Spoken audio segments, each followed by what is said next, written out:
2016, à la suite d'une requête officielle du gouvernement, la FAO a mis à la disposition du gouvernement des capacités financières et techniques pour répondre à cette urgence qui était donc de pouvoir mettre en place une législation et une politique forestière pour répondre aux challenges de Maurice. Il y a un certain nombre de défis pour le secteur forestier parce qu'il y a une compétition avec les autres activités, notamment comme l'agriculture, le secteur du tourisme, mais également le secteur des bâtiments.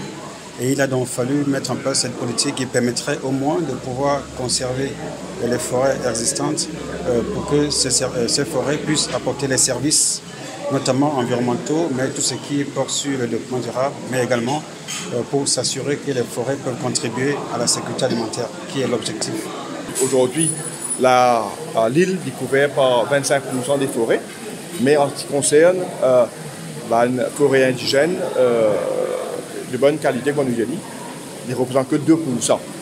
Et c'est pour ça aussi qu'on doit dire qu'il y a un programme qui est déjà en place pour ce qu'on appelle le Protective Area Network, qui nous déjà donne l'aval pour qu'il nous étende ce projet-là, pour qu'il nous continue protège nous la forêt contre les plantes envahissantes, à ce que justement il ne pas détruire les forêts qui nous sont actuellement. En 2016, nous finissons ce qu'on appelle un TCP, un Technical Cooperation Program, avec la FAO, pour un projet qui de l'ordre d'un financement de presque 10 millions de roupies.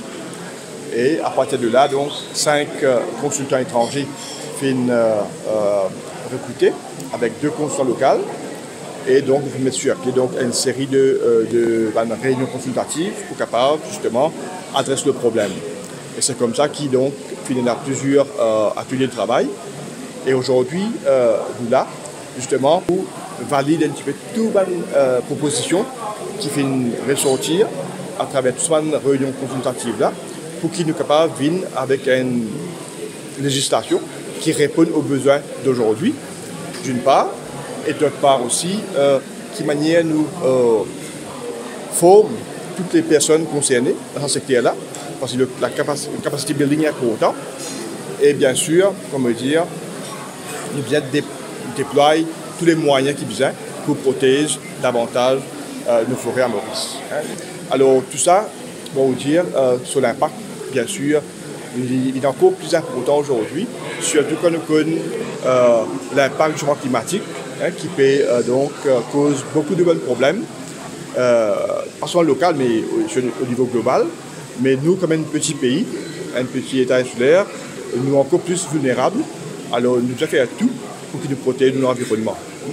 D'une part, comment dire, parce qu'il y a une île et donc nous exposés à un risque attaché avec le changement climatique, avec la montée des eaux, mais aussi dans le secteur agricole, où on connaît nous-mêmes aujourd'hui, avec les flash floods qui nous gagnaient, ou bien une sécheresse prolongée, il y a un impact direct sur la production des fruits et légumes.